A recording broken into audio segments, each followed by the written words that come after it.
parle d'une situation où tu te fais dire par la firme qui t'intéresse, tout est légal. Et j'ai pas voulu contester cette assertion-là, cette prétention-là. D'accord. Ce que fait Total est globalement légal. Postulons-le.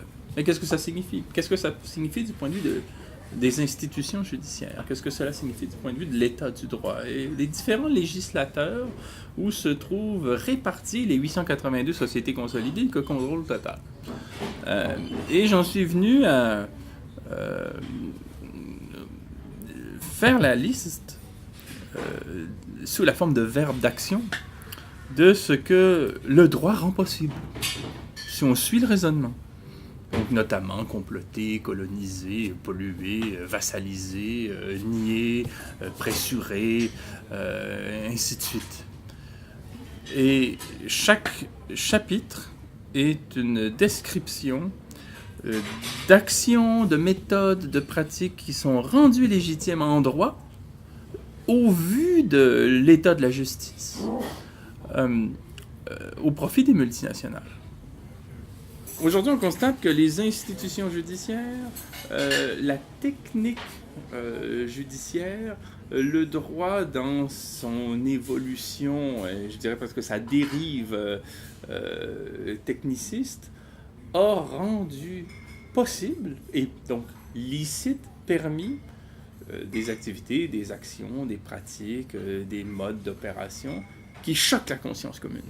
Donc on se dit, bien sûr, faire travailler des enfants, c'est abominable, c'est inacceptable. Délocaliser artificiellement des actifs dans des pays qui sont simplement des structures étatiques vides pour permettre à une firme de ne pas payer son dû à la collectivité alors qu'elle lui doit tellement, c'est problématique.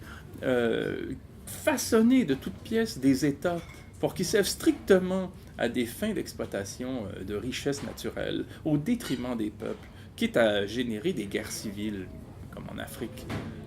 C'est choquant. Endetter artificiellement un peuple parce que son oligarchie vit dans une opulence obscène et qu'elle a besoin, pour entretenir son train de vie, de contracter des dettes auprès d'institutions financières internationales ou d'États étrangers en compensant par des actifs pétroliers. C'est choquant parce que ce sont les populations, au bout du compte, qui vont payer le prix de tout ça. Bon, la conscience commune est capable de se situer par rapport à ces enjeux-là. On trouve ça abominable que les populations du delta du Niger meurent parce qu'il y a un spaghetti d'oléoduc qui fuit à flux tendu à longueur d'année en provoquant annuellement une marée noire. Et ça, cumulé aux années. La conscience commune est capable d'être saisie par ce genre de choses. Le droit ne suit pas. Le droit est en rupture. Les institutions judiciaires, les différentes législations nationales, la culture juridique qui consiste à charcuter, à fragmenter, à tout parcellariser pour que dans l'économie du procès, on soit capable quand même de contenir une question, font qu'une firme aujourd'hui peut dire ce qui n'est pas interdit est permis. Tant qu'on n'est pas condamné en justice, ce qu'on fait est considéré légal. A contrario, nous agissons dans la légalité. Nous avons des fédérations de lobby avec les autres multinationales capables de peser sur l'Union européenne, sur, évidemment, les différents États, de façon à inscrire dans la loi tous les termes qu'il faut pour qu'on puisse codifier ce que nous faisons sur un mode légal. Et donc, nous agissons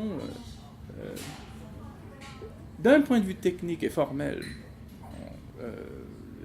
de manière légale, et d'une manière peut-être plus subliminale ou induite, nous associons le caractère légal de nos opérations de ce point de vue technique au fait d'une légitimité.